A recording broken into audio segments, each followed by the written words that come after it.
Olá pessoal, eu sou o Rafael Santana e esse é mais um vídeo do canal Livro na Veia. Estamos de volta para a parte 2 do resumão do livrão A Dança da Morte, de Stephen King. Essa obra aqui, ó gente, que já me deu todos os tipos de emoções que vocês podem imaginar. Eu já senti vontade de tacar o livro na parede, depois que aconteceram algumas coisas aqui, sabe? E também pelo fato de que ele é enorme, e eu sempre tive aversão a livros enormes. Eu sempre fui aquele tipo de gente que tem preconceito com calhamaços. Que pensa assim, não tem necessidade do autor fazer um livro tão grande. Mas, né, vivendo e aprendendo, a gente vai mudando algumas opiniões, certo? Tá passando, tá? Está passando esse preconceito com calhamaços. Eu ainda continuo não sendo, assim, tão fã de livros muito grandes, sempre dou preferências para histórias mais enxutas, mas quando aparecer um ou outro, não terei como escapar, né? Dependendo da importância da obra. Se for um livro assim, que a gente vê que é pura enrolação, que sabe-se lá porque a editora quis, a editora e o autor quiseram que o livro fosse grande, aí eu até fujo desse livro. Mas se for um livro que realmente tem história, tem trama, tem personagens, e por isso o tamanho dele é enorme, aí tudo bem. Como é o caso de A Dança da Morte. Enrolação é algo que não se encontra nessa história aqui. E no último vídeo eu comentei com vocês, fiz um resumão assim, pincelei as partes mais importantes da história naquele vídeo. Nós paramos na página 437, que é quando termina o livro 1 de A Dança da Morte. E neste vídeo nós vamos comentar sobre os acontecimentos mais importantes do livro 2, que começa na página 441 e vai até a página 1001, certo? Ou seja, temos aqui mais ou menos 560 páginas para comentar. Então, se você gosta, né, quer dar uma moral para o camarada aqui, que vai ter um trabalhão para fazer esse vídeo, deixa o seu like, se inscreva aqui no canal Livro na Veia, se ainda não fez isso, se ainda não é um inscrito, e, claro, também, né, diga aí nos comentários o que você está achando desses resumões, dessa história, A Dança da Morte. E se for comprar qualquer produto na Amazon, dê sua contribuição ao nosso canal comprando a partir do link de afiliado que está na descrição deste vídeo. Outra coisa muito bacana que você pode usar para dar um apoio aqui para o Rafael que vos fala é fazendo uma pequena contribuição, uma pequena doação através do Valeu. Sabe quando você vai num restaurante, num botequim, em qualquer lugar e deixa uma gorjeta para alguém que te serviu bem, alguém que te ajudou?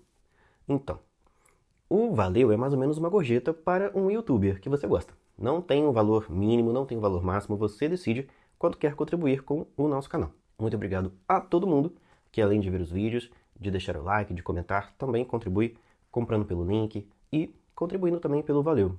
Vocês são maravilhosos. E logo logo teremos também um clube de membros aqui do canal, hein? Fiquem ligados que tem muita coisa bacana aqui no Livro na Veia nos próximos meses. Vamos então começar o resumão de A Dança da Morte, livro 2, certo? No capítulo 43, que é quando começa o livro 2, a gente vai encontrar uma cena bem inusitada do personagem Nick Andrews. E ainda vou, né, lamentar aqui mais pra frente sobre uns acontecimentos aí. Não darei spoilers antes da hora, né? Mas vamos lá. Ele está andando por um lugar chamado May, em Oklahoma. E ele se depara com um cadáver. A princípio era um cadáver, mas ele nem se abalou tanto, porque defunto é o que não falta aqui, infelizmente, nos lugares por onde os personagens estão transitando. Ah, e um detalhe, peraí gente, peraí, olha só, camarada. Eu anotei aqui, nesse caderninho, algumas coisas importantes que aconteceram na parte 1 que eu não citei. Então vou citar aqui rapidinho, tá? Antes de a gente prosseguir. Randall Flagg libertando o Lloyd da prisão. Que cena foi aquela, gente? Daquela pedra, dele criando a chave com magia, olha. Foi tensa aquela cena e ao mesmo tempo muito bacana. Teve também a cena do Stu se encontrando com a Franny e com o Harold, que eu também não citei no outro vídeo. Harold, olha, que vontade de dar um beliscão nesse personagem. E teve também a cena do Larry atravessando o túnel em Nova York. Aquela cena também foi, olha, o coração chegou a palpitar. Outro personagem que eu não citei foi o Glenn, e que é um personagem importante, e acabei esquecendo dele, o sociólogo, que se encontra Agora eu não lembro com quem, com qual grupo que ele se encontrou. Mas logo logo a gente se localiza aqui, conferindo as páginas do livro. Ele e o seu cão Kojak, que também é um personagem, assim, icônico, né? Como eu pude me esquecer do Kojak, gente? E outra coisa que eu não disse no outro vídeo é que um outro nome da gripe, que está causando aí uma devastação aqui na história, é Capitão Viajante, que é um dos apelidos aí, um dos nomes que essa doença terrível passou a ter. Voltamos então para o nosso resumão. E depois que ele se depara, o Nick se depara com esse morto ali pelo chão, acontece o seguinte. Mas quando o morto se sentou, Nick foi acometido de tal explosão de terror que mais uma vez perdeu o controle da bicicleta. O defunto não era um defunto. Era um rapaz muito bacana chamado Tom. Mais precisamente, Tom Cullen. Ele tem umas questões meio peculiares. O Tom tem alguns problemas mentais e por isso ele é um personagem muito único aqui na história. E ele se apresenta da seguinte forma para o Nick. Meu nome é Tom Cullen. Não sei ler. Só fui até a 2ª série, mas na época já estava com 16 anos e meu pai me tirou da escola. Disse que eu estava grande demais. E aí o Nick pensa o seguinte. Retardado, pensou o Nick. Não falo e ele não sabe ler. Por um momento ficou inteiramente perplexo. Como que os dois vão se comunicar se um personagem é surdo-mudo e precisa escrever para poder dizer o que está pensando, com uma pessoa que não vai saber ler o que ele escreveu? Mas daqui nascerá uma amizade muito bacana aqui na história. E fica uma relação de amor e ódio aqui entre os dois, porque o Tom meio que quer ir junto com o Nick. A princípio ele pretende ir para o mesmo lugar, a mesma direção para os moradores dali, da localidade onde eles estão foram, que é a cidade do Kansas, mas o Nick não quer um fardo nas costas dele. Ele quer uma companhia, seria muito bom, mas o Tom não é aquela pessoa assim que ele gostaria de encontrar no meio do caminho. Tem até um parágrafo que especifica esses pensamentos dele, que diz assim: um surdo-mudo e um homem retardado mental. Que possível utilidade teriam um para o outro? Aqui estava um cara que não podia falar e outro cara que não podia pensar. Bem, isso não era justo.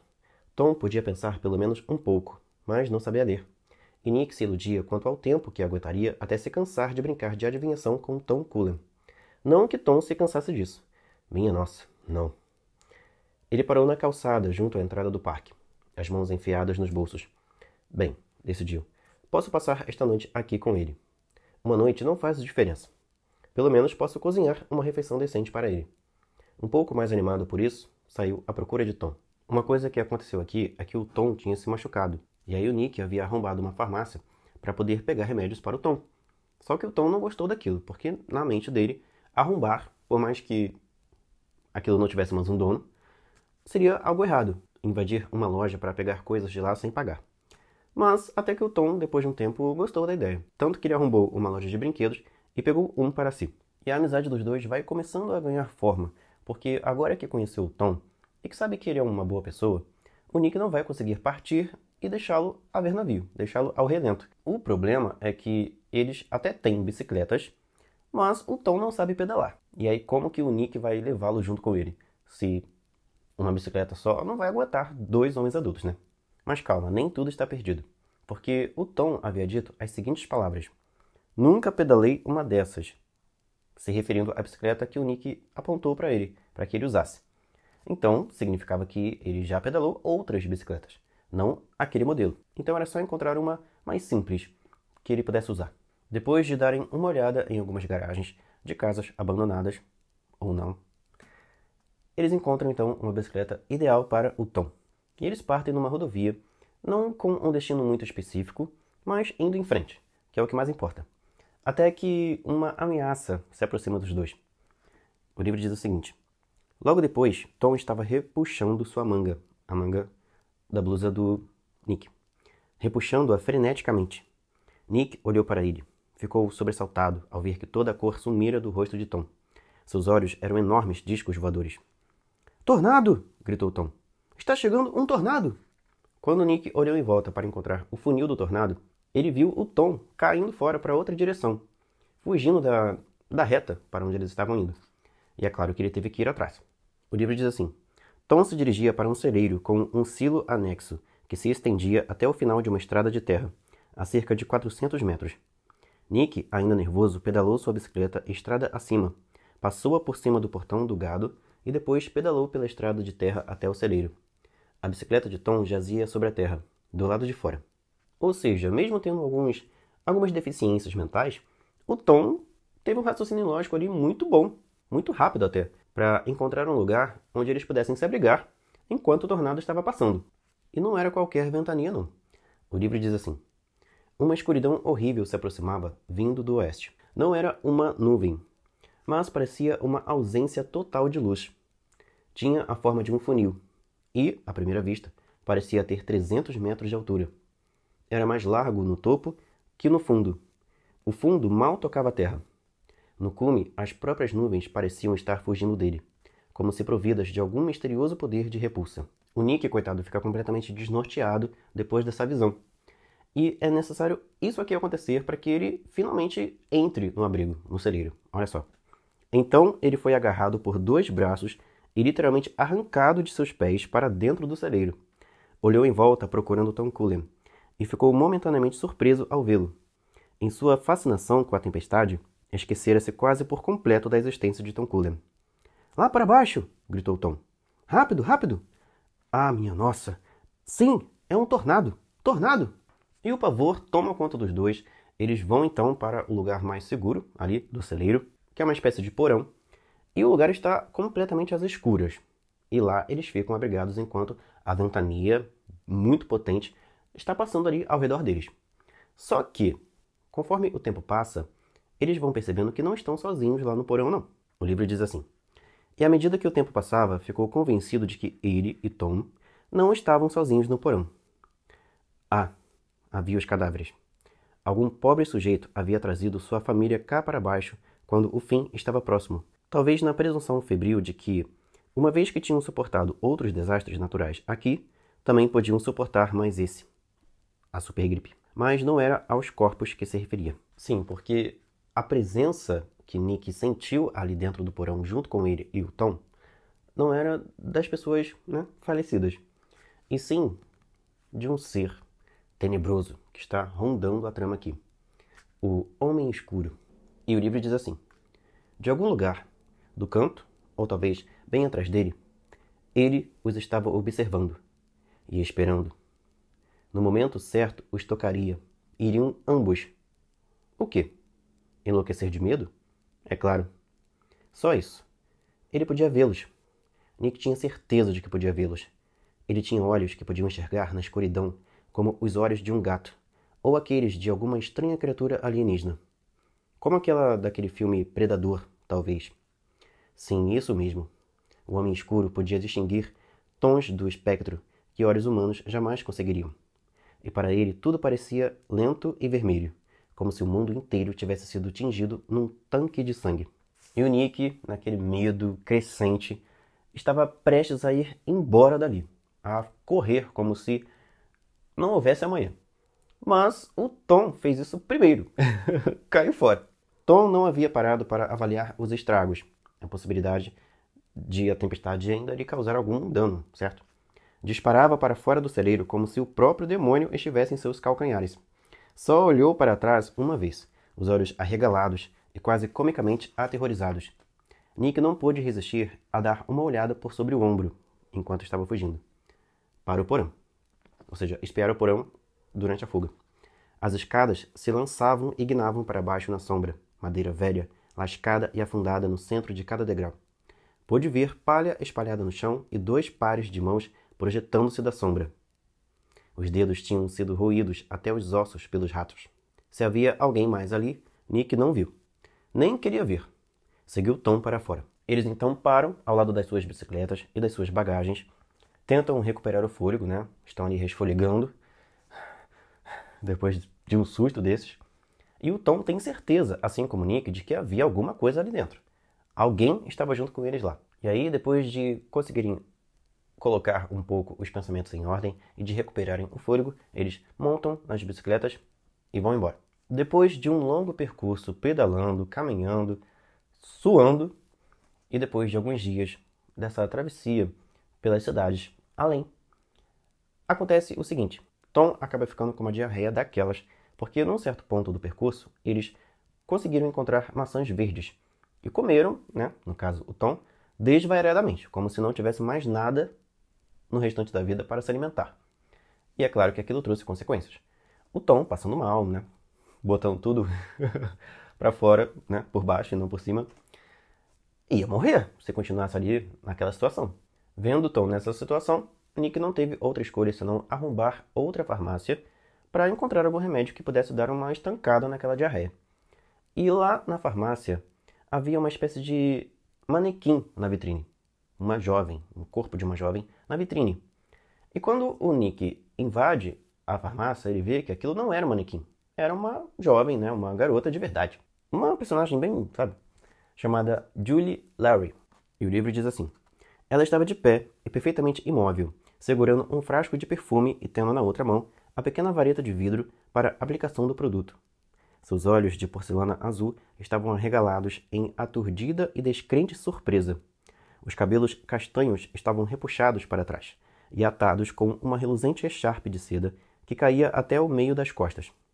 Usava um suéter de marinheiro cor-de-rosa e bermudas jeans curtas o bastante para serem confundidas com uma calcinha.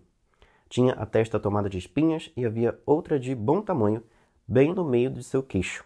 Ela e Nick se entreolharam através de metade da loja deserta, ambos imóveis agora. Tanto ela por ver alguém vivo, quanto ele também por encontrar, né? Mas uma pessoa viva.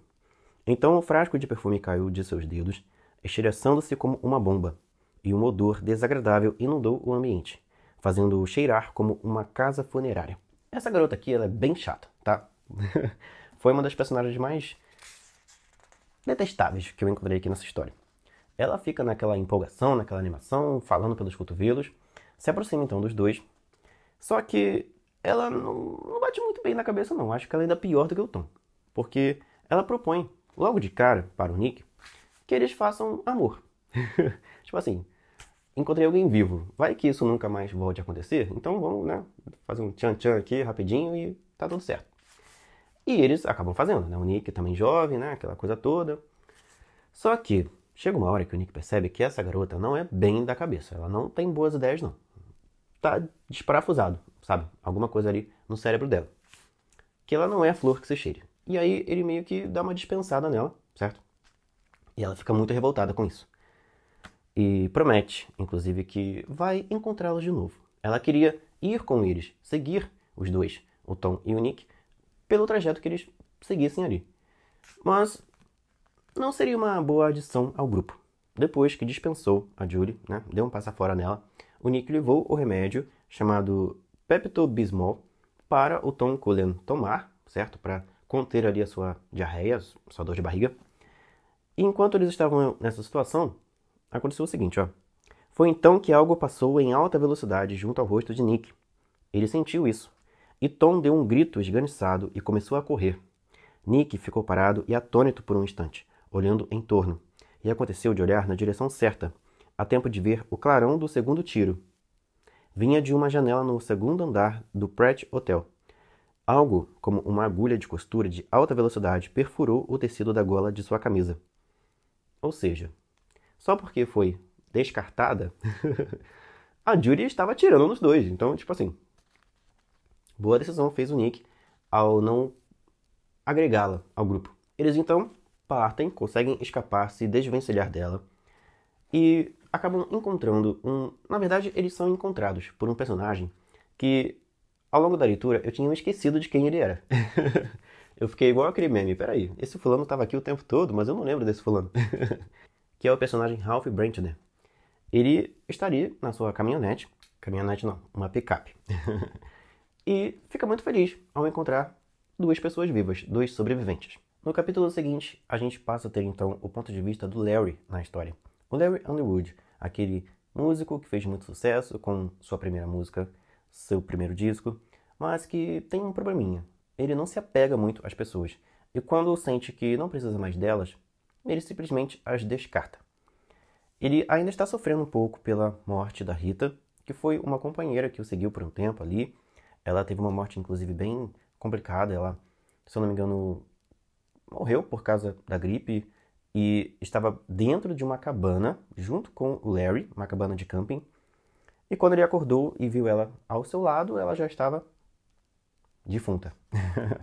E foi um choque para ele, né? Essa perda. Outra coisa também que ele perdeu, na verdade ele se livrou dela, foi a moto, uma Harley Davidson, que ele estava usando para se deslocar. E a cena em que o Larry aparece no comecinho do capítulo traz um pesadelo.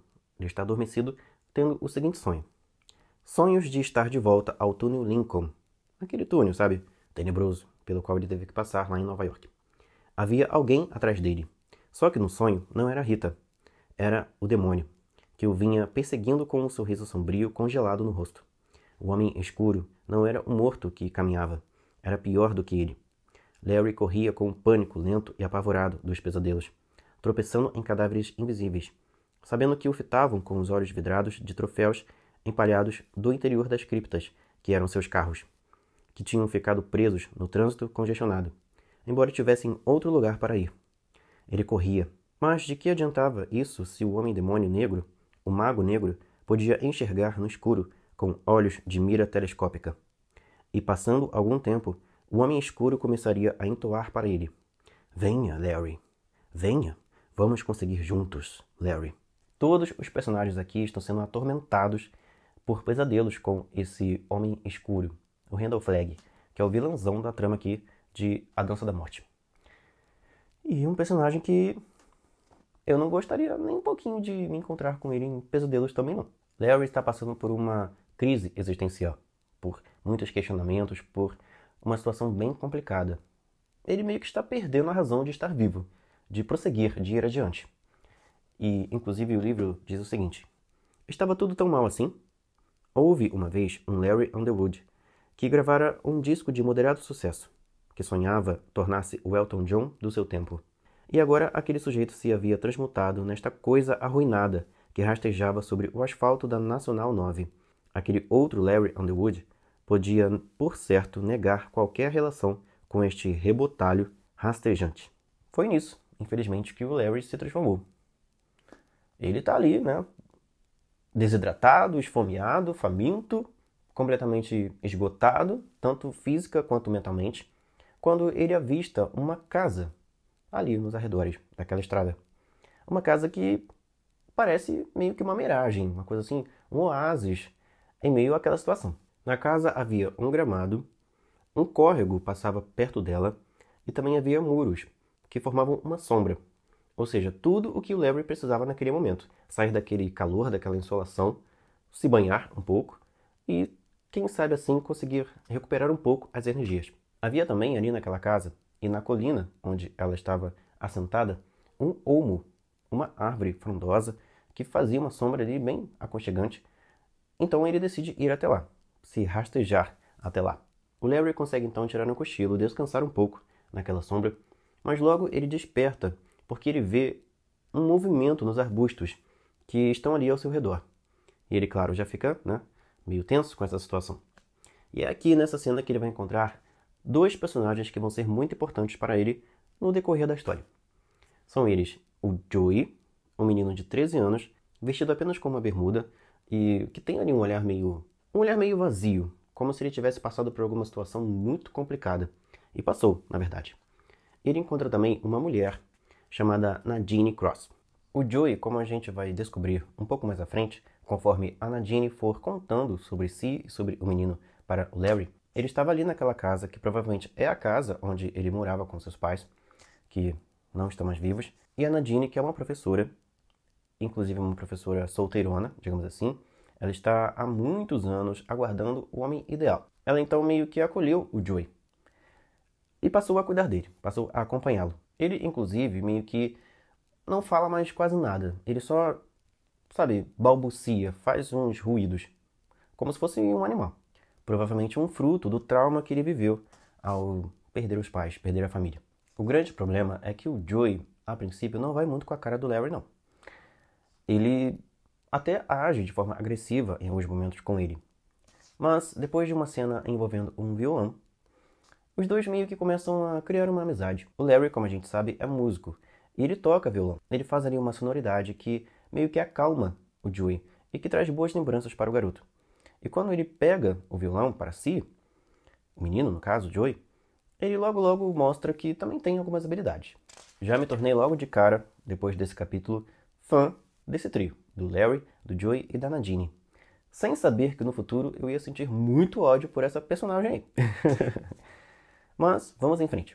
Os três personagens, Larry, Nadine e Joey, partirão então daquela região onde eles estão, indo para um lugar que algumas pequenas dicas, algumas pequenas informações deixadas por Harold, aquele camarada fissurado na Franny, que não foi nem um pouquinho com a cara do Stu, que passou ali, né, a fazer parte do grupo. O Harold deixou algumas informações durante o caminho que eles foram seguindo. E aí, seguindo essas mesmas informações, o Larry seguirá então o mesmo percurso.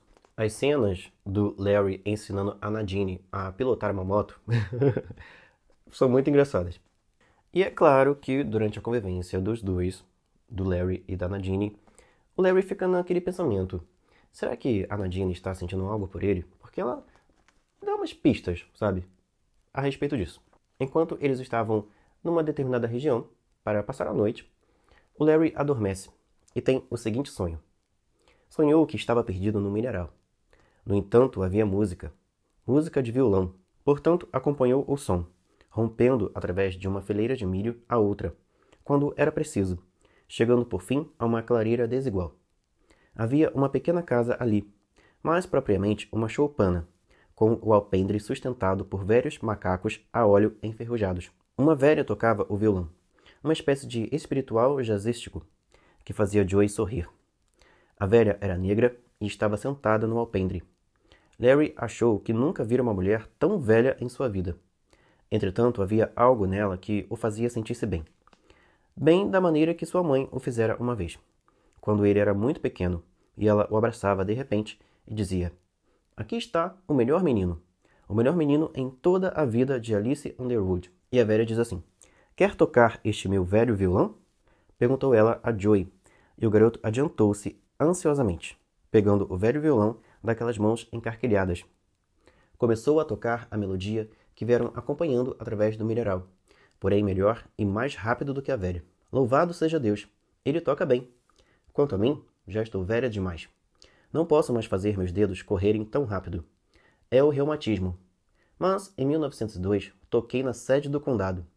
Fui a primeira negra a tocar ali. Exatamente a primeira. Nadine perguntou quem era ela.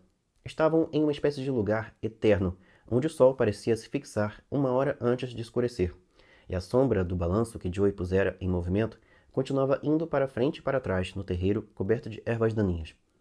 Larry desejou ficar ali para sempre, ele e sua família. Aquele era um bom lugar. O homem sem rosto jamais o alcançaria ali, nem a Joey ou Nadine. Mãe Abigail é como me chamam.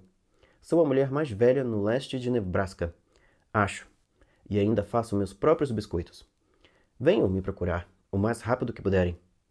Temos de partir antes que ele possa nos farejar. O sonho prossegue, e no meio dele, a Nadine diz que não, eles não vão para o Nebraska. Eles vão para Vermont, que é a mesma direção, o mesmo lugar para onde Franny, Stu e Harold estão indo. Lembrando que o Larry e a Nadine estão seguindo o trajeto dos três, certo? Se guiando através das informações que o Harold deixou pelas estradas. E aí a Nadine diz: não, a gente não vai para Nebraska, a gente vai para Vermont. É para lá que estamos indo. E aí a mãe Abigail, na verdade, mãe Abigail, eu pesquisei a pronúncia. Ela diz o seguinte: você irá direto para o inferno se não tomar cuidado, filha de Eva. E quando chegar lá, vai descobrir que o inferno é frio. E o sonho logo muda completamente de cenário, a coisa fica bem tenebrosa, bem funesta, e o sonho logo chega ao fim. Durante o percurso, durante a viagem dos três, do Larry, da Nadine e do Joey, eles encontram uma outra personagem, uma mulher chamada Lucy Swan. Ela também, assim como eles, perdeu pessoas muito importantes, seu marido, sua filha, e também está meio que seguindo um caminho solitário, sem um rumo muito definido. Ninguém ali sabe para onde ir, sabe o que será do futuro. Mas uma coisa que eles têm em comum, além desses traumas e além de se sentirem perdidos no mundo que eles ainda não sabem qual a extensão, né, de quantos sobreviventes tem, de quantas mortes realmente aconteceram e do que virá pela frente, certo? A Lucy começa a dizer, então, sobre uns sonhos tanto com o Homem Escuro quanto com a mãe Abigail.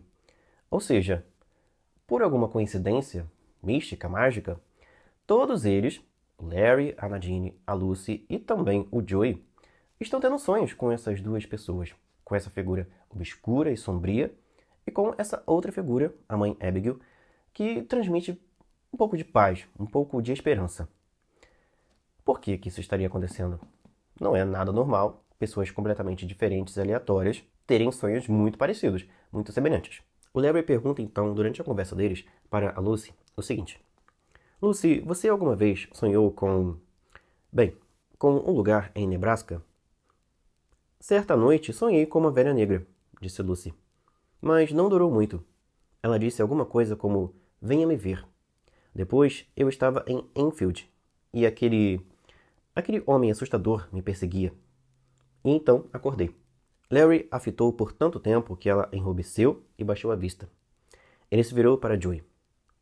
Joey, você alguma vez sonhou com um mineral? Uma velha? Um violão?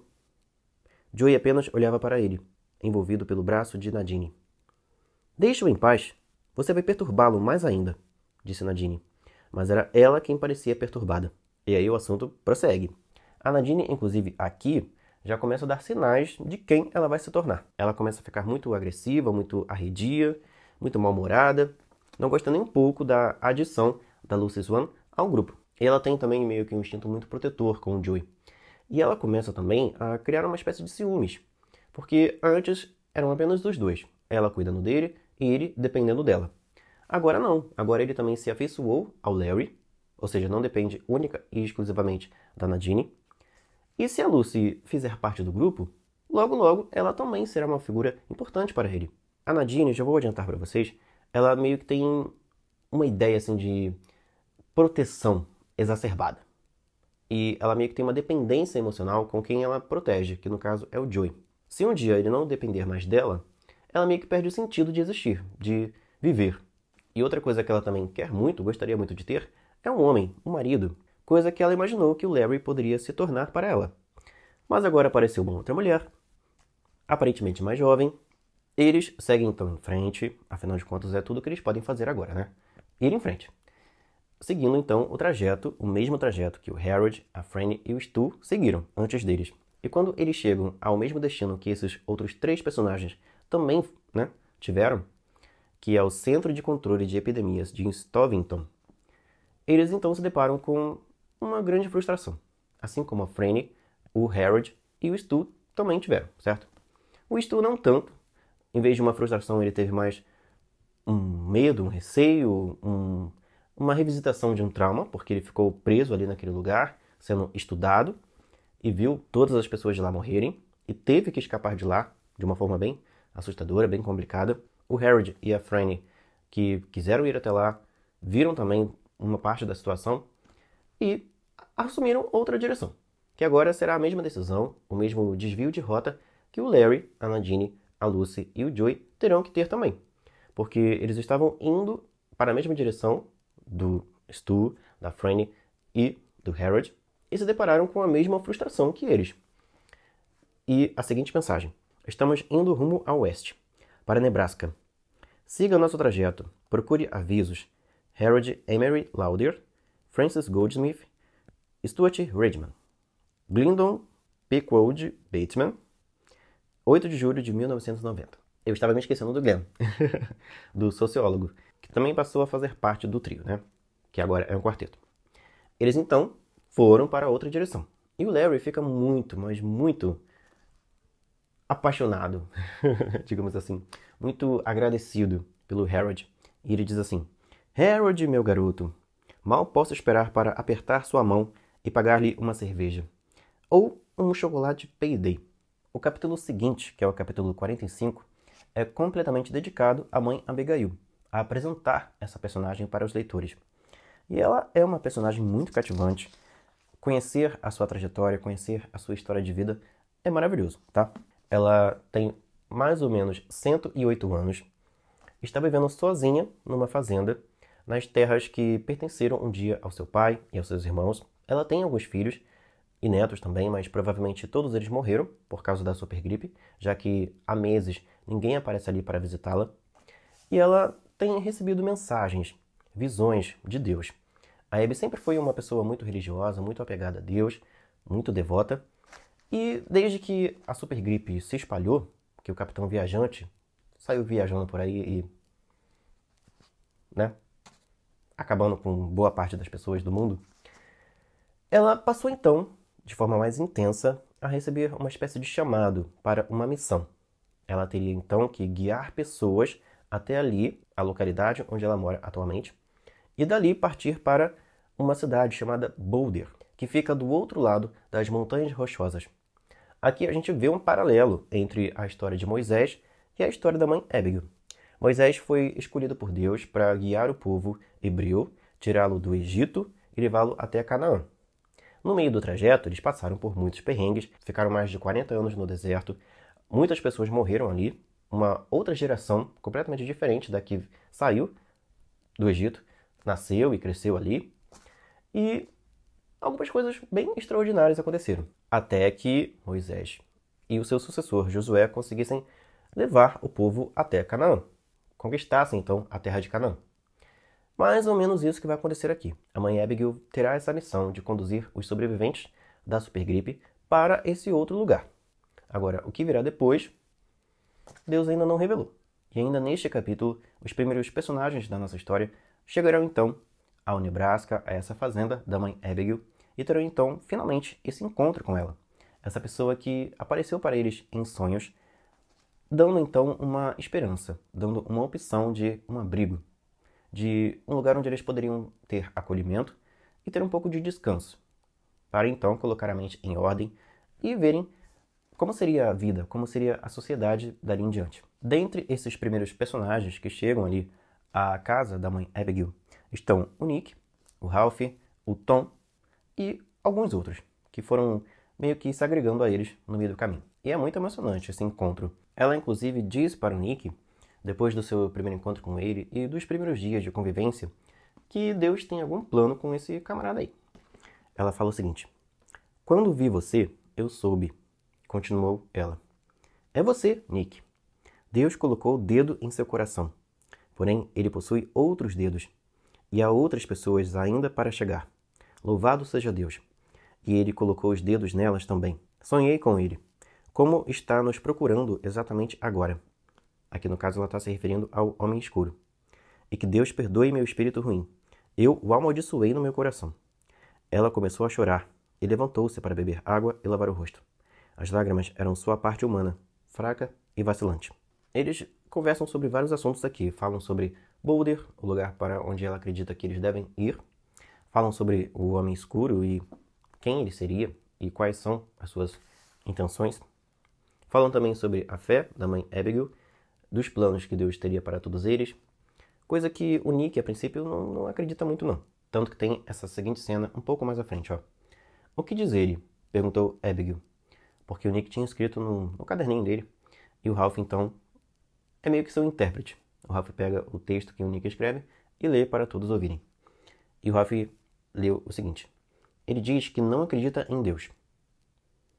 E aí a mãe Abigail retruca: "Deus o abençoe, Nick. Mas isso não importa." Ou seja, ele acreditar em Deus não importa, porque Deus acredita em você.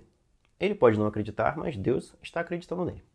Os dias vão se passando, novos sobreviventes vão chegando, e essa comunidade, ali na casa da mãe Abigail, vai se tornando cada vez maior. E o Nick, muito por causa dessas palavras da mãe Abigail a seu respeito, e também pela maneira como as pessoas o veem, certo? Toda a história dele e tudo mais, o Nick meio que é colocado como uma espécie de líder das pessoas que estão ali. E ele não gosta nem um pouco disso. Enquanto o grupo de Nick está bem ali, acolhido pela mãe Abigail, a Franny, o Stu e o Harry estão passando por maus bocados. Porque cada vez mais os pesadelos com o Homem Escuro estão se tornando mais frequentes. Ou seja, eles não estão tendo paz. Tanto que eles meio que criam uma estratégia, digamos assim, para se livrar desses pesadelos. Eles passam então a tomar um remédio, um calmante, para conseguir dormir, apagar, literalmente. E assim não terem pesadelos com o Homem Escuro. Mas a Franny fica com receio de que esse remédio possa afetar o bebê, possa prejudicá-lo de alguma forma. E ela não o consome da maneira que deveria. E aparentemente ela não é a única. Durante o percurso deles, eles encontram outros dois personagens, o Mark e a Perion. Eles haviam se conhecido depois da supergripe e, pelas coincidências da vida, acabaram ficando juntos. E os dois estão bem apaixonados. Tanto que a Perion confessa para a Franny, que ainda não contou para ninguém que está grávida, que a Perion e o Mark estão tentando ter um bebê, mas que ainda não conseguiram. E aí a Perion pergunta: "E quanto a você, Franny, o que você quer?" E a Franny pensa a respeito. E pensa o seguinte: se tinha de existir num mundo como esse, com um relógio biológico dentro dela, cuja corda pararia dentro de 6 meses, queria que alguém como Stu Hedman fosse o seu homem. Não alguém como Stu. Ela queria ele. Era isso, dito com todas as letras. Ou seja, Franny está começando a se apaixonar por Stu Hedman. E ele também já está de olho nela. Mas, se um dia a possibilidade de um romance surgir entre os dois, tem um empecilho aí, né? Uma pedra no meio do caminho chamada Harold. Esse jovem, que também teve seus traumas, também perdeu pessoas importantes e que se apegou demais a Franny. Ele meio que é obcecado por ela, também apaixonado e tudo mais. Antes da supergripe, ele sempre foi muito violentado, sempre sofreu muito bullying, muita rejeição. E aí, como ele vai reagir se a mulher da sua vida decidir ficar com uma outra pessoa? Um perrengue danado vai começar logo logo aqui para esse grupo, porque o Mark vai começar a ter uma febre terrível e algumas alucinações até. E naquela situação ali desesperadora de não saberem o que está acontecendo com ele, que doença ele adquiriu, qual é o problema, eles vão logo logo descobrir, depois de algumas observações, que ele está tendo dores muito agudas nessa lateral aqui do corpo, da barriga, da cintura. E que provavelmente ele está com apendicite. Ou seja, se eles não fizerem nada, além da agonia e da dor que ele está sentindo, logo logo ele vai bater as botas. E é claro que a Perion fica desesperada com essa situação, com essa possibilidade. Nesse meio tempo aqui, a Franny começa então o seu diário. Começa a anotar tudo o que ela viveu desde que a supergripe começou e tudo o que está acontecendo agora. Inclusive, e principalmente, os seus sentimentos. Aquilo que ela tem pensado e visto, vivenciado. Ali, inclusive, ela vai fazer algumas confissões a respeito dos seus sentimentos, das suas intenções com Stu Hedman. E esse diário, meu povo, ainda vai trazer muitas consequências aqui. É inclusive aqui no diário dela que a gente descobre como foi a cena em que eles chegaram ao Centro de Controle de Epidemias e viram que o Stu estava correto, que só havia morte lá, não haveria uma salvação para eles lá. Mas o Harold e a Franny quiseram ter certeza, porque até aquele momento eles ainda não eram tão amigos assim, ainda não confiavam tanto assim uns nos outros. E depois que eles foram lá e viram com os próprios olhos toda a quantidade absurda de defuntos que havia lá, aí sim eles começaram a acreditar no Stu. E a Franny, no caso, a ter muita empatia por ele. Gente, eu sempre me esqueço que o Glenn também tá aqui no meio desse povo. E outro detalhe, ele deixou o Kojak para trás, porque eles estão se locomovendo de moto. E não teria como eles colocarem, mesmo com um sidecar, certo? Acoplado à moto, não teria como ele levar o Kojak. Ele até pensou nessa possibilidade, vou tentar encontrar um sidecar, colocar na moto e levá-lo junto comigo. Mas e se no meio do caminho ele pulasse do sidecar e se estribuchasse numa estrada, morresse ali? Ia ser muito pior. Outra coisa que fica bem claro aqui, nessas cenas desse capítulo, é que todos eles também estão tendo pesadelos. Não apenas a Franny, o Stu e o Harold. O Glenn, a Perion e o Mark também estão tendo pesadelos com o Homem Escuro. Ou seja, ou algo sobrenatural está rolando aqui, ou todos eles estão tendo um delírio coletivo. Um delírio com essa figura que pode representar os medos deles, as inseguranças, ou que pode realmente ser alguém sobrenatural que quer fazer algo não muito amigável com essa turma aí. A história avança, Mark ainda está naquela situação terrível por causa da apendicite. No desespero, eles vão até um hospital, eles encontram um hospital, conseguem alguns instrumentos, alguns utensílios para serem usados numa possível cirurgia. eles tentam então, assim, depois de muito pensar a respeito, tentam cortar a barriga do Mark e tirar o apêndice, porque eles não poderiam deixar ele ali agoniando, sabe, para sempre. A cirurgia acontece. Essa cirurgia improvisada acontece. Se eu não me engano, é o Stu quem faz essa cirurgia. Mas, infelizmente, quando ele quase termina, o Mark já havia morrido. E por causa da perda do Mark, a Perion acaba assim mesma. Toda essa situação, todas essas perdas, mexem bastante com o grupo. Principalmente com o Stu. E se já não bastassem todo esse perrengue, toda essa perda, toda essa adversidade que eles estão tendo que viver, ainda tem esses pesadelos para atormentá-los, sabe? Durante o dia tem toda a situação, a realidade da vida. E durante a noite, nada de descanso. Vocês vão dormir e vão sonhar com o Homem Escuro. E aí, uma fala muito interessante, que eu sublinhei aqui, diz o seguinte, durante uma conversa deles a respeito desses sonhos. O que me interessa em relação a esses sonhos, continuou, aqui é o Glynn que está falando, tá? O sociólogo, é que parecem pressagiar uma luta futura. Parecemos estar obtendo retratos obscuros de um protagonista e de um antagonista. O protagonista, a mãe Abigail, e o antagonista, o Homem Escuro, Randall Flagg. Um adversário, se preferirem. Se assim é, isso pode ser como olhar para um avião no qual fomos programados para voar e ter uma dor de barriga. Foram-nos concedidos os meios que ajudam a formar nosso próprio futuro, talvez. Uma espécie de livre arbítrio quadridimensional. Uma chance de escolher os eventos com antecedência. E logo, logo, esse grupo, assim como o grupo do Nick, também decidirá ir até o lugar onde está a mãe Abigail. Já que há dois caminhos, duas direções, o lado obscuro do Homem Escuro e o lado aparentemente bondoso e acolhedor da mãe Abigail, qual caminho seria o melhor para seguir? Está na cara, né? Mas, infelizmente, ir até a mãe Abigail não vai ser uma tarefa muito fácil, não. No meio do caminho, eles vão se deparar com um grupo de homens armados que estavam aprisionando mulheres. Eles capturavam mulheres e usavam elas, né? Vocês devem imaginar para o quê. E quando se deparam com esse grupo, um deles, né, o líder do bando, põe logo os olhos na Franny e ordena que os demais, o Harold, o Stu e o Glynn, sejam. E aí rola até uma cena de bang bang por aqui, que ainda bem, termina bem para o nosso grupo. As mulheres são então libertadas desses camaradas aí. Algumas delas, inclusive, também entram ali no meio da luta e, né, acabam com alguns deles. E é uma situação complicada até para o Harold e para o Stu, porque eles tiveram que, né, tirar a vida de alguns desses homens. Coisa que eles nunca imaginaram que fossem fazer. Algumas dessas mulheres são essas aqui, ó. A garota loura era Diana Jurgens, de Xenia, Ohio. A garota com o suéter da Kent era Susan Stern. Uma terceira mulher, aquela que apertara os testículos do homem da espingarda, era Patty Kruger. As outras duas eram um pouco mais velhas. Shirley Hammett era a mais velha de todas, explicou Dinah. Não conseguiu descobrir o nome das outras duas, que pareciam ter seus 30 e poucos anos. Eu vou avançar aqui porque eu ainda estou na página 600 e iremos nesse vídeo até a página 1000. Vamos então prosseguir aqui e eu sublinhei um trechinho aqui que é importante, ó. Fran, diz Harold, acho que é uma coisa muito difícil de dizer. Pois então talvez seja melhor não dizer, repliquei.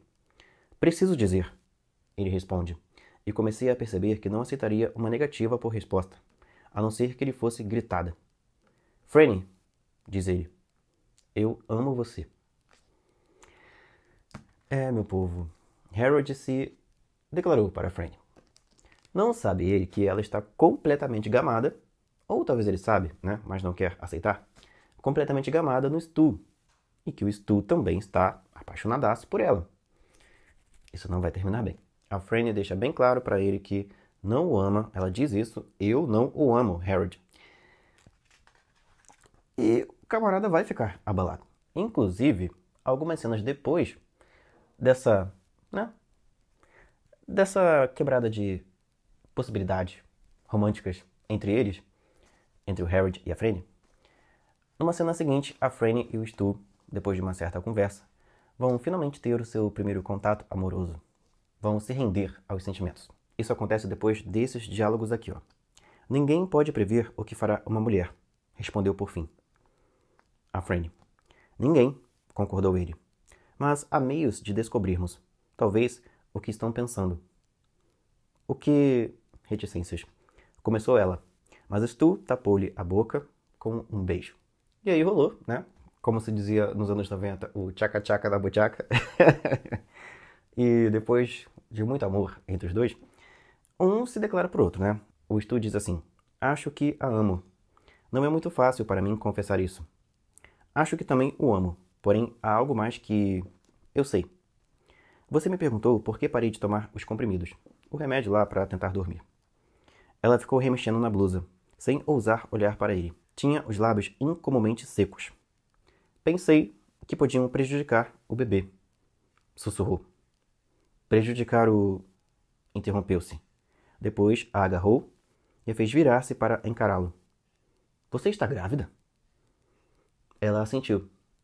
E não contou a ninguém? Não. Harold, ele sabe? Ninguém, a não ser você. E mais à frente, acontece assim.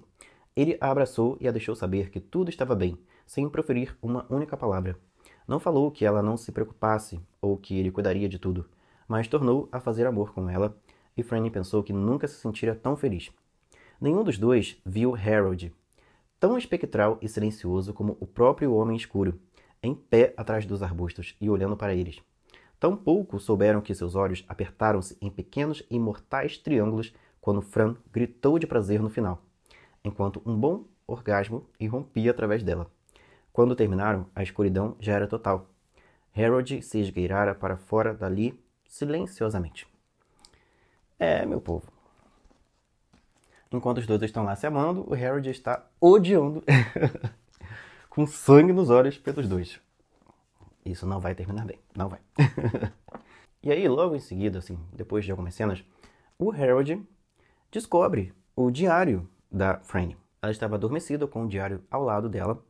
Ele pega o diário, o folheia, lê tudo o que a Franny havia escrito lá, algumas coisas a respeito dele, coisas que ela pensava a respeito dele e que, no ponto de vista dele, não eram nem um pouco boas.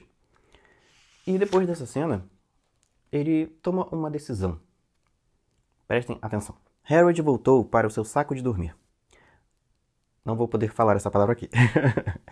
Esquece, tá? Quando o sono chegou, foi leve. Sonhou que estava morrendo na metade de uma íngreme encosta de rochas desprendidas e montículos de paisagem lunar. Muito alto, voejando nas correntes termais da noite, abutres esperavam por ele, que lhes serviria de refeição. Não havia lua nem estrelas. Então, um apavorante olho vermelho se abriu no escuro. Traiçoeiro, sobrenatural. O olho o aterrorizou, mas também o atraiu. O olho o convidou para oeste, onde as sombras estavam agora mesmo se reunindo, em sua crepuscular dança da morte. Aqui, meus amigos, Harold se entregou de vez para as trevas, para a possibilidade de não fazer parte da comunidade da mãe Abigail, e sim se render às ideias e à maldade do Homem Escuro. Depois disso daqui, ele decide que vai continuar com o grupo e começa inclusive a escrever o seu próprio diário. Harold muda completamente a partir daqui.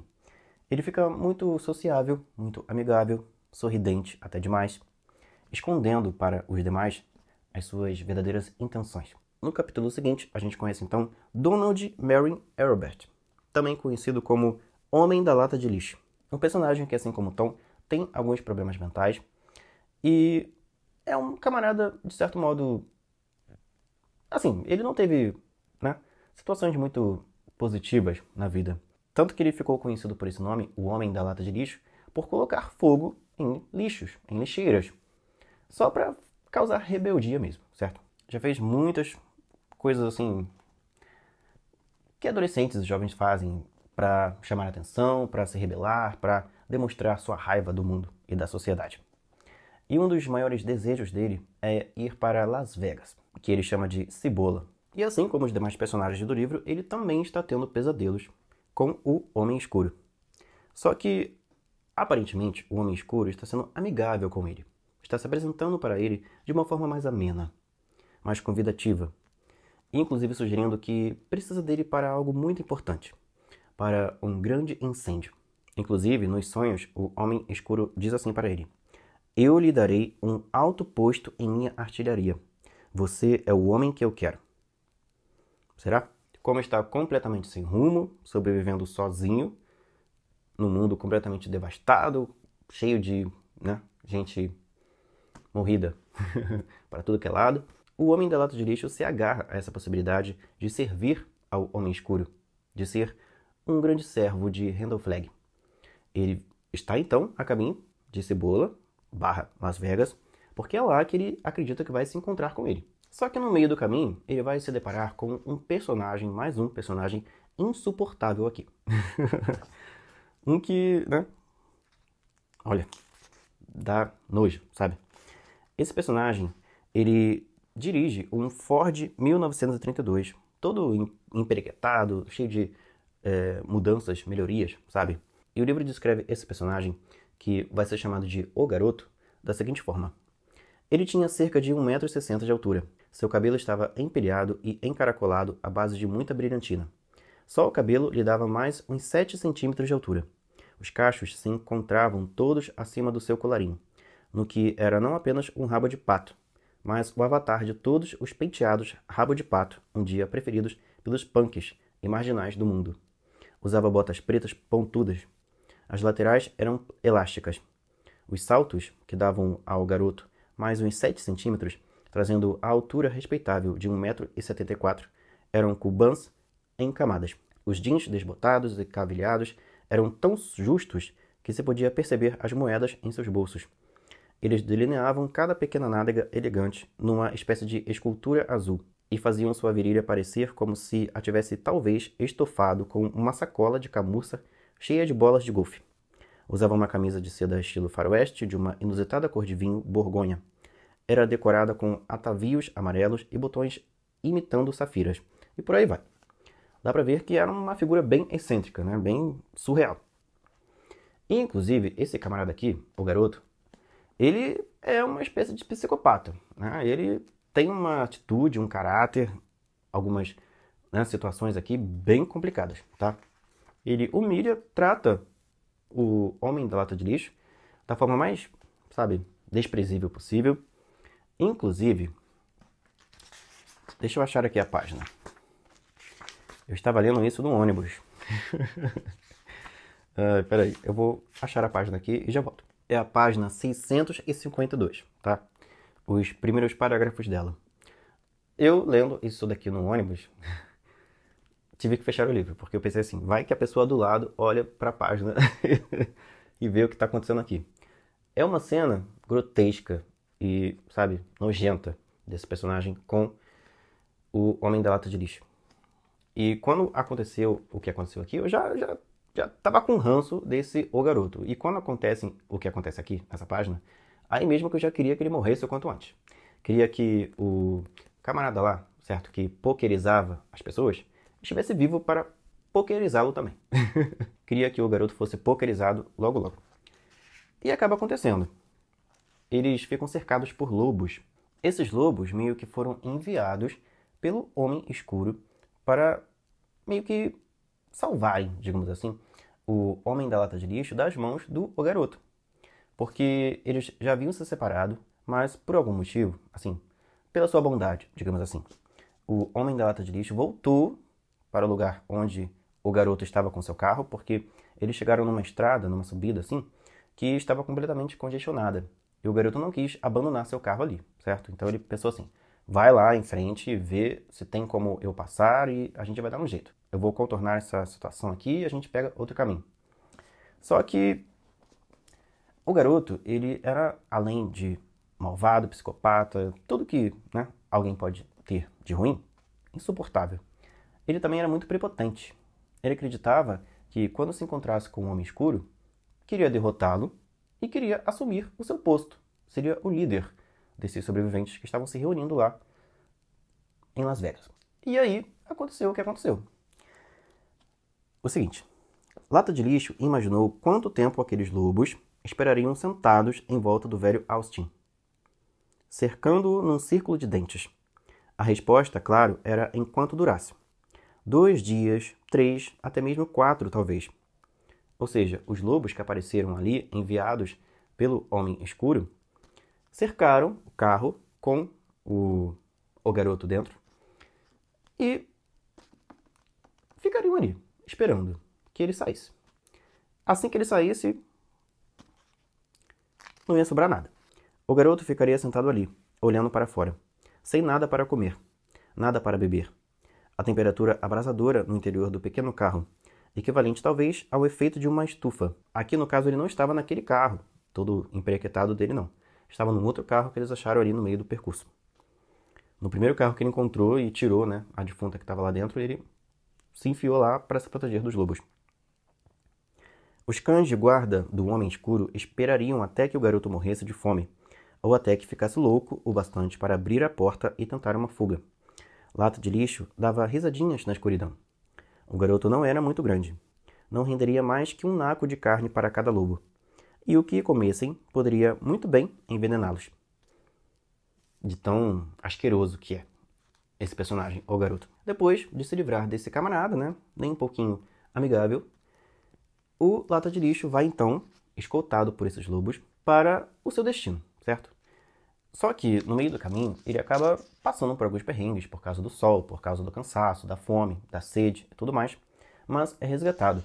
E vai parar num grupo que já está ali, vivendo nos prédios e nas construções ali de Las Vegas, aquelas construções exuberantes, nos hotéis que estão ali.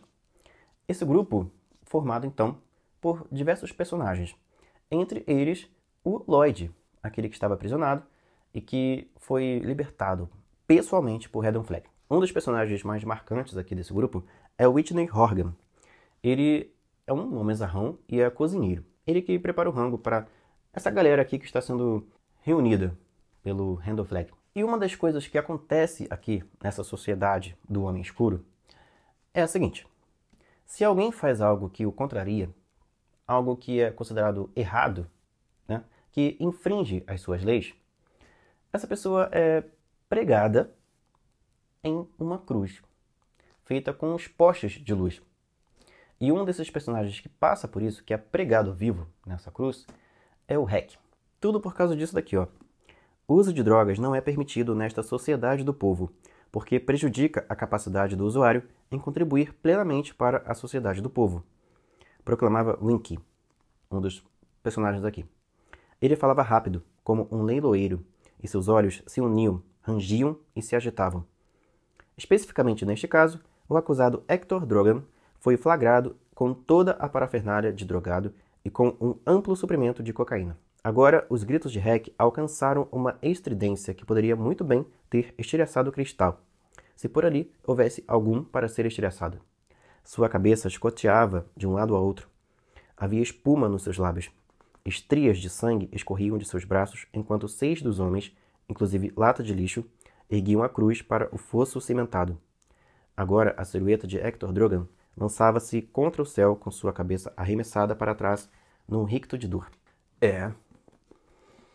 Redon Flag não é nem um pouquinho clemente. Depois de vivenciar essa situação, essa punição, nada branda para alguém que infringe as leis do Homem Escuro, chegou a vez então de Lata de Lixo se encontrar pessoalmente com ele. E ao fim desse encontro, o Redon Flag diz o seguinte: há trabalho para você no deserto, Lixo.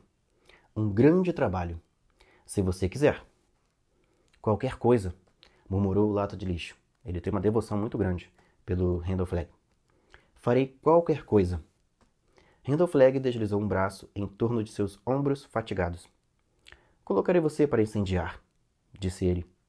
Venha, vamos beber alguma coisa e falar a respeito. Cada personagem de A Dança da Morte tem seus conflitos, tem suas preocupações.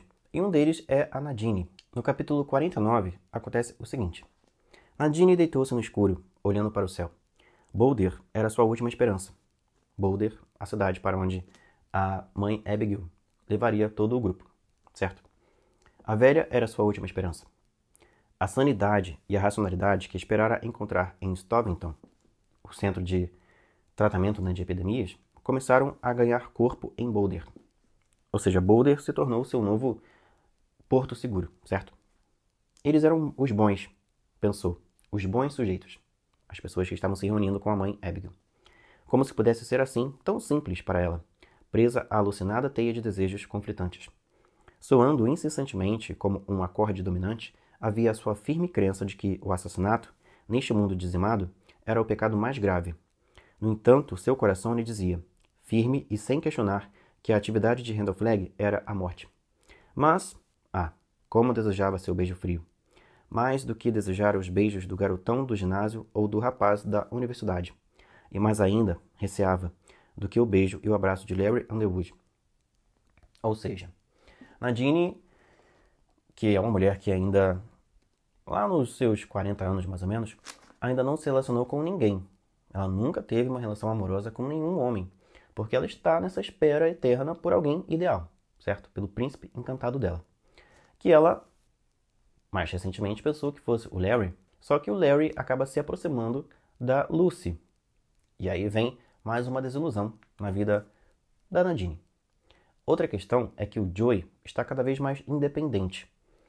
Esse contato dele com outras pessoas, além da Nadine, está meio que libertando o garoto dos seus traumas, dos seus medos, e ele, inclusive, voltou até a se comunicar muito bem, a falar.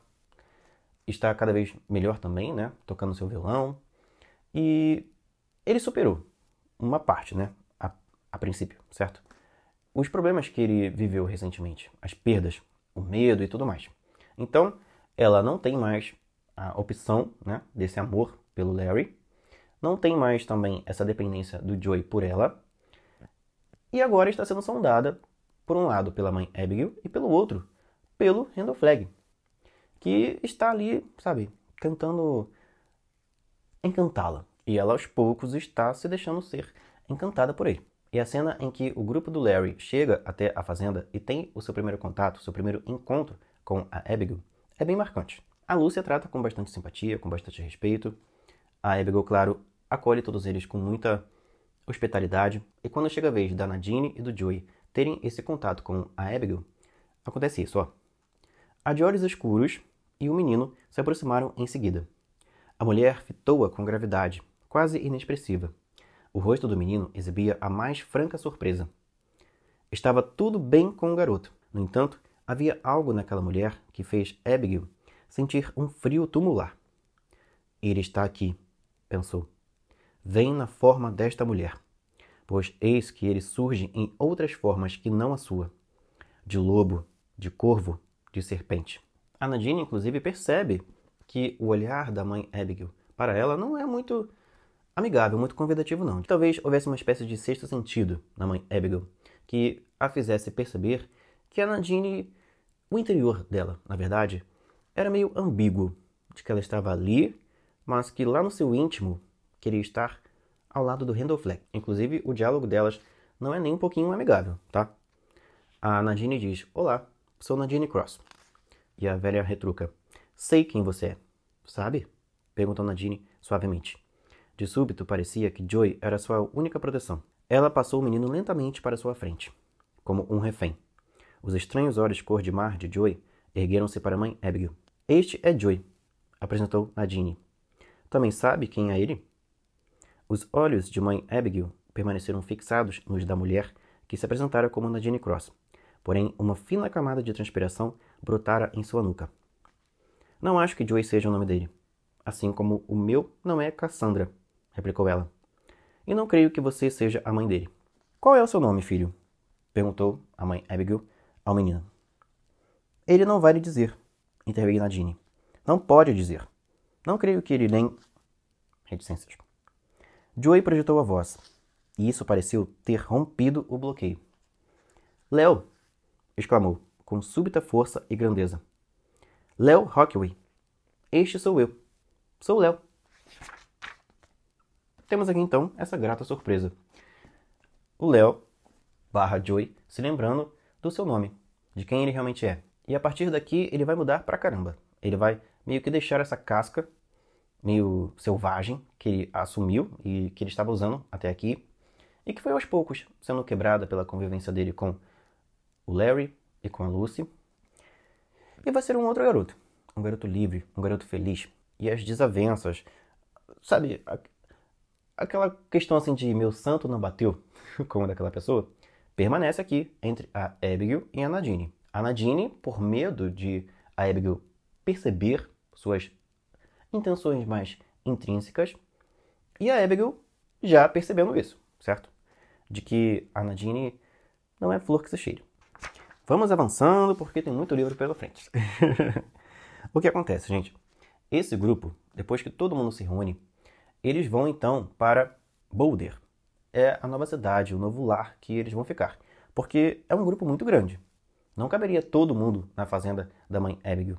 Então eles terão que partir para esse outro lugar. E é claro que muitas pessoas reunidas juntas, pessoas que trazem uma bagagem, sabe, de muitos problemas, de muitos traumas, medos e tudo mais, e pessoas que não se conheciam, que estão convivendo juntas agora, alguém tem que meio que criar uma ordem ali, no meio daquele grupo.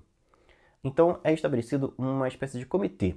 Os seus integrantes são os seguintes personagens: Nick Andrews, Glenn Bateman, Ralph Brentner, o cara que deu carona para o Nick, Richard Ellis, que eu não lembro agora quem é, Fran Goldsmith, Stuart Hedman e Susan Stern. Todos eles seguindo, claro, os conselhos e as diretrizes, digamos assim, que Deus tem passado para a mãe Abigail. Eles então se deslocam para Boulder. Cada um meio que toma uma casa para si, um lugar para si, um lar para si. O Harold, inclusive, fica num lugar bem afastado do restante do grupo. E ele mantém, inclusive, as persianas e as janelas sempre trancadas. Coisa que só as casas onde ninguém entrou e que provavelmente tem pessoas lá dentro, só essas casas que estão assim, completamente fechadas, completamente obscuras. E o Harold, que tem muitas coisas a esconder, muitas intenções ruins a esconder, também toma essa atitude. Enquanto os demais querem vida, querem ar puro, apesar de que, mesmo Boulder sendo um lugar com poucos mortos, porque, por algum motivo, a maioria das pessoas dali fugiu, foi para outro lugar, ou seja, tem pessoas ali, tem vítimas ali, mas não tantas. Ainda assim, é um lugar que tem o cheiro característico que está permeando todos os lugares por onde esses personagens já passaram. Cheiro de, sabe, decomposição. Mesmo assim, as pessoas querem ver o horizonte, querem ver o céu, querem ter luz, vida, sabe? Coisa que o Harold não está buscando. Porque ele está tomando algumas atitudes no interior da sua casa, principalmente no porão da casa onde ele está, que ele não quer que todo mundo fique sabendo. A cena do encontro do Larry, inclusive, com o Harold é muito interessante, porque o Larry meio que dependeu das informações que o Harold foi deixando no caminho para se guiar, certo? Para seguir o mesmo trajeto que eles. Então, o Larry, com o passar do tempo, nesse percurso, criou meio que uma admiração por essa figura, o Harold. Quando ele, então, o encontra, o vê pela primeira vez, e é recebido amistosamente, assim, com uma certa simpatia, mas uma simpatia fingida, o Larry meio que tem um ligeiro pensamento de frustração, de que não era aquela pessoa que ele esperava encontrar. Tem uma cena, inclusive, dos dois interagindo, certo? Na casa do Harold, porque o Larry levou, nesse primeiro encontro, né, nesse primeiro contato com ele levou o chocolate, o Payday, o chocolate preferido do Harold, e um vinho, certo? Para eles. E aí, acontece o seguinte. Parecem ótimas, disse Larry. Olhe, não ouso jurar que o vinho não se estragou. Talvez já tenha virado vinagre. Quem não arrisca não petisca, disse Harold, sorrindo. Aquele sorriso deixou Larry desconfortável, e de repente ele se viu pensando no livro Razão. Seria de Harold ou havia pertencido ao antigo dono da casa? E se fosse de Harold, o que poderia estar escrito nele? Esse livro Razão é o lugar onde, é o objeto, né? Onde o Harold está anotando seus pensamentos, criando ali o seu diário. E ele tinha deixado esse livro Razão debaixo de uma laje da lareira, se eu não me engano. E por algum motivo essa laje estava torta e o Larry foi até lá, né, para endireitar e tudo mais, e viu esse livro lá. Sem saber ele que algumas informações pessoais dos pensamentos do Harold bem complicadas ali. Ah, e outro detalhe. Quando o Larry foi até a casa do Harold, ele foi acompanhado do Léo, do garoto Léo, que antes era chamado de Joey. E o Léo ficou muito assustado, não quis entrar naquela casa e ter contato com o Harold por nada. Ele simplesmente meteu o pé. Vemos aqui que o Léo tem uma espécie de sexto sentido também, assim como a mãe Abigail. Com o passar dos capítulos, a relação do Stu e da Franny vai ficando cada vez mais íntima, eles morando juntos, já como se fossem marido e mulher. E a gravidez dela também vai avançando, já que os dias não param de passar aqui na história. Tem também toda a questão do comitê, das reuniões e dos detalhes dessa nova sociedade que eles precisam criar, precisam pensar.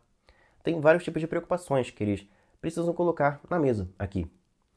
A principal delas é conseguir luz elétrica, é restabelecer o funcionamento da usina que tem ali próximo, para que Boulder volte a ter luz elétrica. Eles têm então um pouco mais de conforto e uma possibilidade maior de voltar a ter uma vida parecida com a que tinham antes. Outra relação que fica mais acirrada e cada vez mais, né, marido e mulher, é a relação do Larry e da Lucy.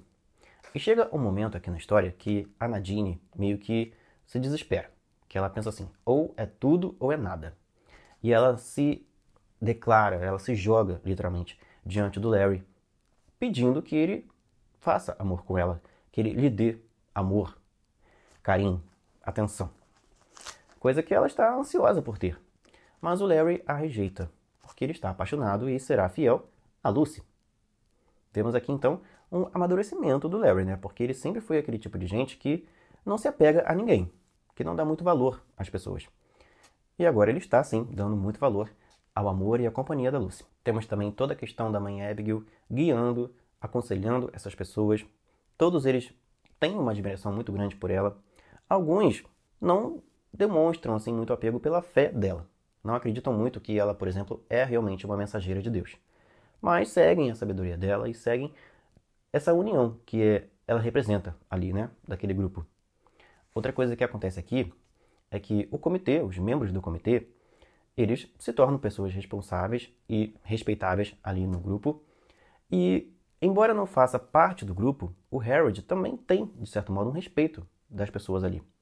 Porque ele mudou pra caramba, depois que descobriu que nunca terá o amor da Franny. Mudou por dentro para pior, mas por fora ele está muito simpático, muito amigável com todo mundo, muito útil para todo mundo, sendo um verdadeiro político duas caras. Por fora, é aquela pessoa super prestativa, que diz que ama todo mundo, né? Tira foto com o pobre para mostrar na campanha política. Mas por dentro ele só está pensando em si mesmo, nas suas intenções, que não são nem um pouquinho bondosas. Chega um momento na história em que o comitê, certo? O Nick, o Stu, o Larry, a Susan, a Franny e outros mais aqui, precisam tomar uma decisão acerca de uma espécie de espionagem. Eles terão que escolher algumas pessoas específicas e enviá-las até o oeste, o outro lado das montanhas rochosas, para eles terem uma ideia do que os aguarda do outro lado. O que essa outra comunidade, guiada, né, encabeçada pelo Randall Flagg, está preparando contra eles, porque eles sabem, a mãe Abigail deixa isso muito bem claro, que em algum momento a turma do lado de lá, certo, vai tentar alguma coisa contra eles. Vem guerra por aí. Então, eles meio que sugerem alguns nomes.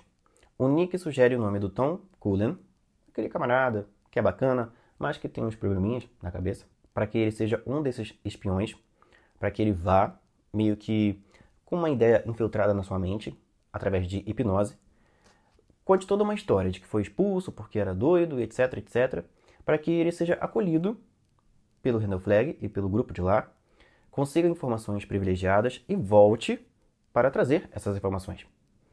Outros personagens também são escolhidos, entre eles um velho, um idoso bem simpático aqui, bem prestativo, que todo mundo respeita e que todo mundo chama de juiz. Esse, se não me engano, foi sugerido pelo Stu. E a terceira pessoa, que vai formar então esse trio que vai até o oeste dar uma bisbilhotada no que está acontecendo por lá, será a Diana. A Franny não gosta nem um pouquinho dessa situação de ter que enviar essas pessoas para lá, porque ela acredita que essas três pessoas estão sendo entregues à morte. Principalmente o Tom. E também o juiz, que é um idoso e que, se suas intenções de cada um deles forem descobertas, não vai sobrar nada. Talvez até eles terão o mesmo destino do Rec, de serem pregados numa cruz. Outro acontecimento que vai mexer com todo mundo aqui é o sumiço da mãe Abigail. Ela vai literalmente ir embora e deixar uma mensagem para o grupo.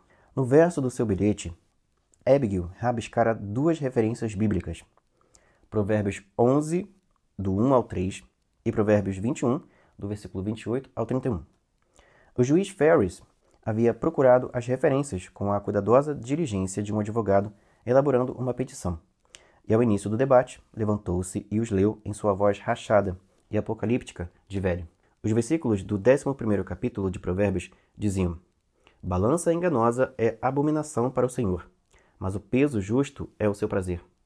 Vindo a soberba, virá também a afronta, mas com os humildes estará a sabedoria. A sinceridade dos sinceros os encaminhará, mas a perversidade dos desleais os destruirá. A citação do capítulo 21 era similar. A testemunha mentirosa perecerá, mas o homem que ouve falará sem imputação. O homem ímpio endurece o seu rosto, mas o reto considera o seu caminho. Não há sabedoria, nem inteligência, nem conselho contra o Senhor. O cavalo prepara-se para o dia da batalha, mas do Senhor vem a vitória. A questão toda aqui é que a mãe Abigail acredita que falhou com Deus. Acredita que deixou o seu orgulho, sua prepotência, porque afinal de contas ela se sente especial. O grupo, inclusive, a trata como um ser humano elevado, alguém eleito por Deus para guiar aquelas pessoas. E ela acredita que falhou com Deus por causa desses sentimentos de orgulho, de olha como eu sou especial. Que na verdade o único especial ali tem que ser Deus e seus propósitos com essas sobreviventes. E aí, movida por esse pensamento de que ela pecou e de que ela precisa se reconectar com Deus, ela vai embora e deixa essa mensagem para os sobreviventes que estão ali reunidos naquela comunidade em Boulder. É claro que isso vai trazer algumas controvérsias, é claro que isso vai mover bastante os pensamentos de cada um deles, principalmente dos membros do comitê, porque agora eles terão que tomar conta de tudo sozinhos, sem ter a imagem da Abigail como um guia, como alguém que mantém a paz e a ordem ali. Outras 2 coisas muito importantes aconteceram aqui também, todas elas envolvendo o Harold. A primeira delas é que Nadine, que foi rejeitada pelo Larry, se ofereceu de vez para ele. Tipo assim, ela não vai fazer sexo, né, propriamente dito, com ele, porque ela está se resguardando para o Randall Flagg. Ela acredita que ele vai ser esse homem da vida dela, certo? Mas outras coisas ela pode fazer. E faz, tá? Com o Harold. Ele fica embasbacado, né? Porque é a primeira vez que ele está tendo contato mais acirrado ali com uma mulher. E outra coisa que acontece é que a Franny finalmente percebe que alguém leu o seu diário. Porque tem uma marca, uma mancha de dedo, né? Uma impressão digital suja numa das páginas. E ela logo percebe que é uma sujeira de chocolate. Alguém com o dedo sujo de chocolate tocou ali naquela página. E quem é o personagem aqui na história que ama um chocolate chamado Payday? Harold. Então ela deduz que Harold leu seu diário e que ele sabe as coisas que ela escreveu a seu respeito lá naquele diário. As coisas que ela pensa a respeito dele. E que talvez essa mudança drástica dele e esse afastamento dele do restante do grupo esteja escondendo uma verdadeira intenção que não é nada boa. E uma coisa que o Harold faz é observar o pé, os calçados da Franny. Tudo porque alguém foi até a casa dele, esse alguém, a Franny, ela invadiu a casa dele, entrou no porão, ela acredita que o Harold esteja escondendo alguma coisa, de que há algo naquela casa que ela precisa descobrir. Só que ela acaba indo embora porque a Nadine aparece por lá chamando pelo Harold e ela mete o pé. Só que aí o Harold vê uma pegada com o formato da sola de um tênis e descobre então que a Franny esteve na sua casa, xeretando suas coisas. Mas aparentemente ela não encontrou o seu diário, e realmente não encontrou. Ou seja, ela não sabe que está anotado nesse diário do Harold sua seguinte intenção: acabar com todo o comitê, todos os integrantes do comitê. Principalmente com o Stu e com a Franny. Os dois são as suas principais vítimas, as principais pessoas de quem ele quer se vingar. E claro, depois que ele cometer essa vingança, acabar com esse comitê, ele partirá em direção ao oeste. Irá se render então a Redon Flag. E a Nadine é outra personagem que está com essa mesma intenção.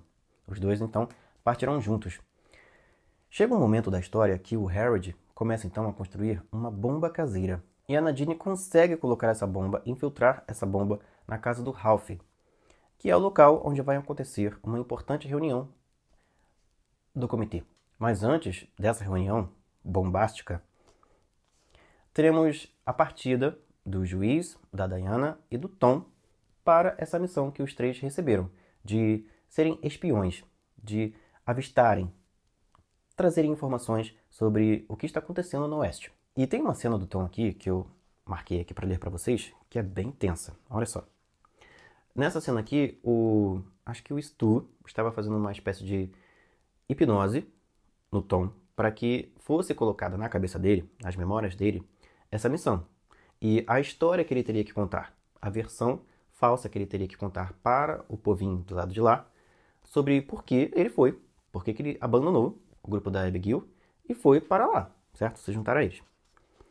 E no meio do transe no qual o Tom está, ele acaba falando isso daqui, ó. A conversa estava mais ou menos assim. Gostaríamos que fizesse uma coisa, Tom, para a Zona Franca, que é como a comunidade do bem se chama aqui. E é perigoso? Perigoso, disse Tom. A preocupação percorreu o rosto de Tom, como uma nuvem pesada cruzando lentamente um mineral em pleno verão. Eu vou ficar com medo? Terei que... Ele se interrompeu. Suspirou. Stu olhou para Nick, perturbado. Nick fez com a boca uma mímica de sim. É ele, disse Tom, e suspirou apavorado. Era como o som que o vento cortante de novembro faz ao passar entre carvalhos desfolhados. Stu sentiu de novo aquele estremecimento interior. Ralph empalidecera. Quem, Tom? Perguntou Stu brandamente. Flag. O nome dele é Randy Flag, o Homem Escuro. Você quer que eu... De novo, aquele suspiro doentio, amargo e prolongado. Como é que o conhece, Tom? Perguntou Stu. Isso não estava no roteiro. Sonhos. Vejo o rosto dele em sonhos. Contudo, nenhum deles lhe vira o rosto. Só o Tom que viu o rosto do Randall Flag, nos sonhos, nos pesadelos. Os demais não. Estava sempre oculto. Você o vê? Sim. Como ele é, Tom? Tom não falou nada por um bom tempo. Stu concluiu que ele não responderia e já se preparava para voltar ao roteiro. Quando Tom disse: ele se parece com qualquer um que a gente vê na rua. Mas, quando sorri, os pássaros caem mortos das linhas telefônicas.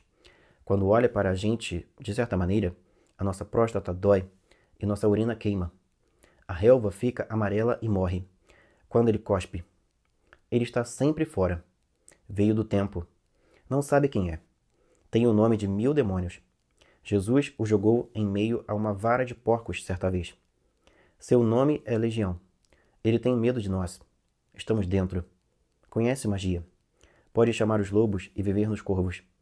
É o rei de lugar nenhum, mas tem medo de nós. Tem medo do... dentro. Tom silenciou. Os outros 3 se entreolharam, pálidos como mármore de sepultura. Ralph havia tirado o chapéu da cabeça e o amassava convulsivamente nas mãos. Nick pusera uma das mãos sobre os olhos. A garganta de Stu parecia ter se transformado em gelo seco. Seu nome é Legião. Ele é o rei de lugar nenhum. Pode dizer mais alguma coisa sobre ele? Perguntou Stu em voz baixa. Só que tenho medo dele. Mas vou fazer o que vocês querem. Porém, Tom está morrendo de medo. E tornou a soltar aquele suspiro pavoroso. Eu também estaria morrendo de medo se tivesse que ir ao encontro de um ser com essas características, né? Quem não ficaria? Tom, Juiz e Diana partem então para suas missões. A mãe Abigail continua desaparecida. Alguns personagens assumem tarefas diferentes das que faziam antes. Por exemplo, o Harold, nosso camarada perturbado aqui, ele integra um grupo que está retirando e sepultando os cadáveres das casas, para que, né, essas pessoas tenham um fim decente e que aquele local, Boulder, se torne um lugar mais aceitável, né? Mais agradável de se viver. Outra coisa importante é restabelecer a luz elétrica ali, o funcionamento da usina. E tem uma cena do livro que eles conseguem, durante alguns segundos, restabelecer a luz. E é uma festa danada. E um susto danado também, porque em muitas casas, eletrodomésticos ainda estavam na tomada, estavam em pleno funcionamento antes da luz acabar. E quando essa luz veio do nada, todos eles ligaram.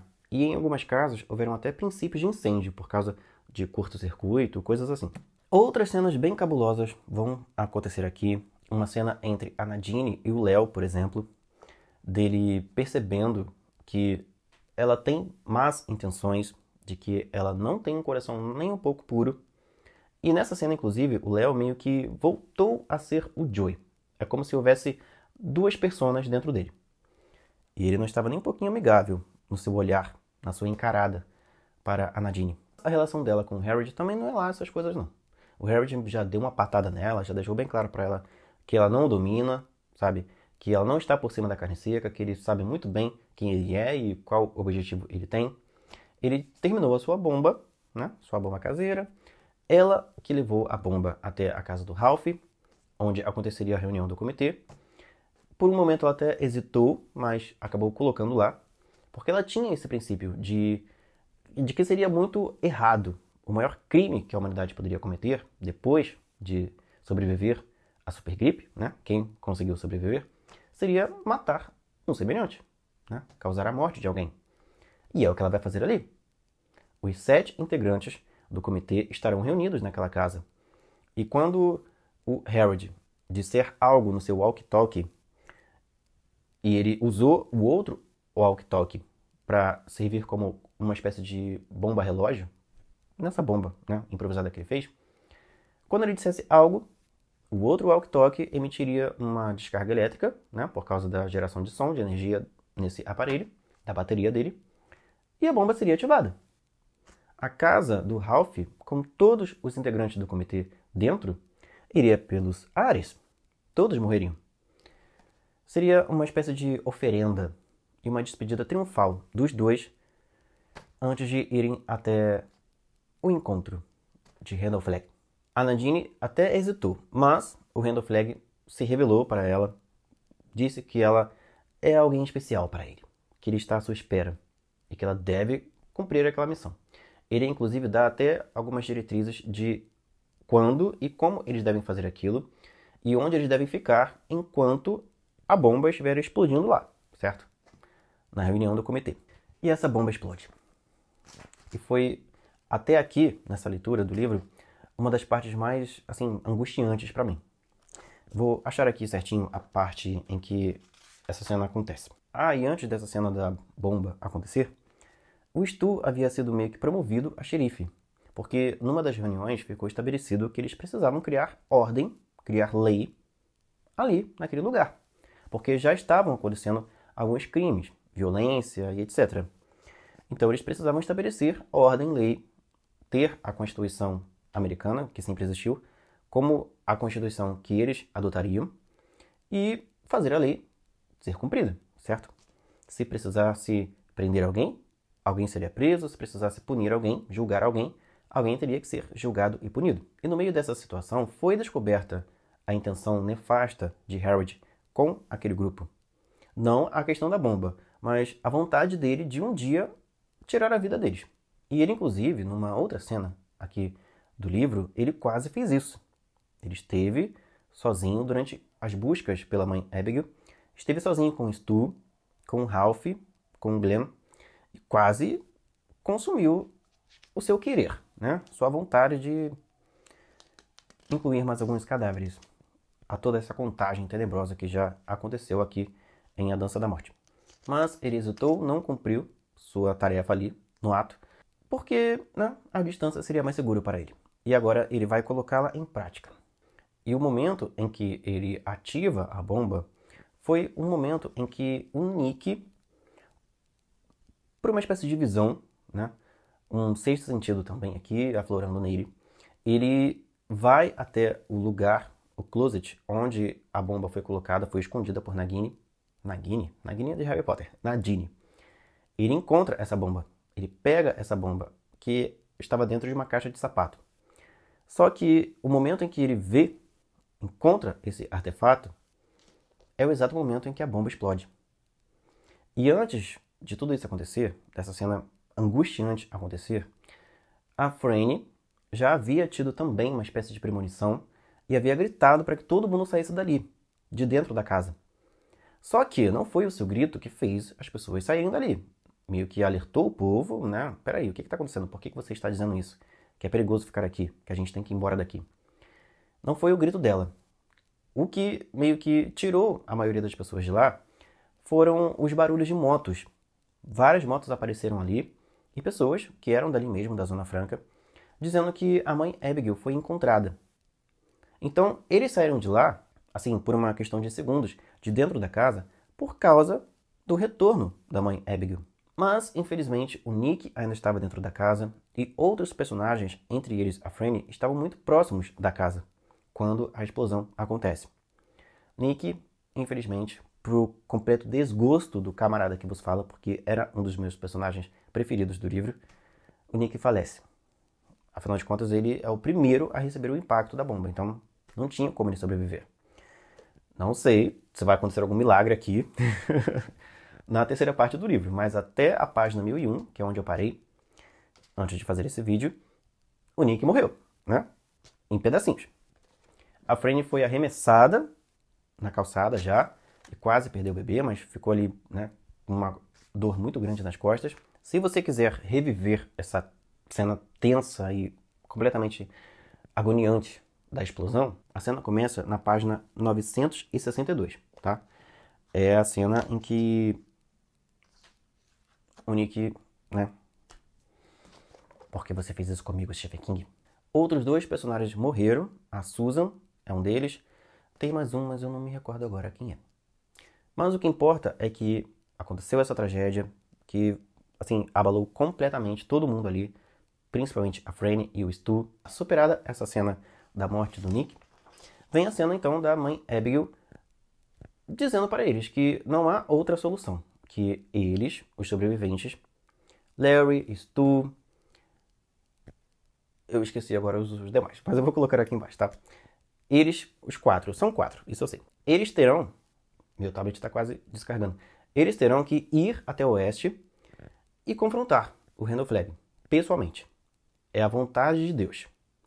Foi uma espécie de última revelação que Deus fez para ela, de que eles terão que fazer isso.